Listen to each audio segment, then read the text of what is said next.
बणमल्ली आउ बण भितरे फुटी झड़ी जाउनी बरं तार महकरे एबे सारा ओडिशा को महकाउछि।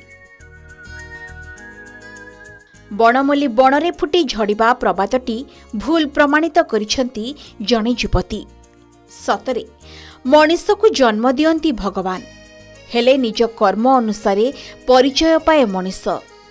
तेबे सबु मनीष ठारे थाए किछि ना किछि प्रतिभा।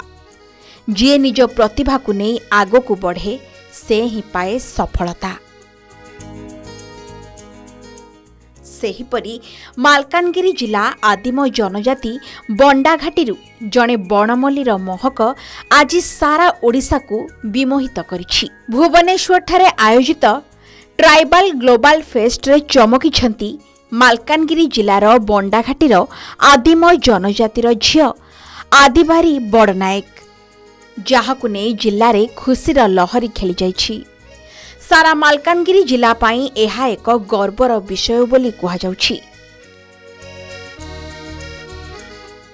सूचना अनुसार 10 जनवरी रे आरंभ होइतिबा ट्राइबल ग्लोबल फेस्ट रे आदिवासी युवती मानक मध्यरे सुंदरी प्रतियोगितार आयोजन करा जायथिला। एथिरे भाग नैथिले जिल्लार बंडा युवती आदिबारी। उत्तम प्रदर्शन जोगु से उपविजेता होइथिले। एही प्रतियोगितारे सारा ओडिसारू 40 जन आदिवासी युवती भाग नैथिले।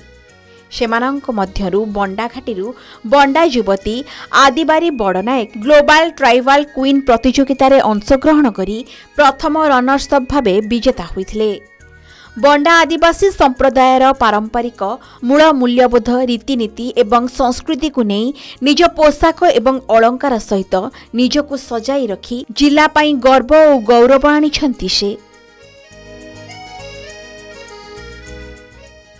तेबे कथारे अछि दृढ़ इच्छा शक्ति और आत्मविश्वास थिले सबु संभव होइथाए।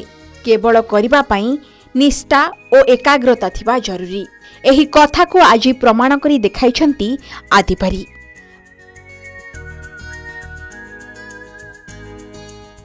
मालकानगिरी प्रसाद नायकों रिपोर्ट के न्यूज ओडिशा।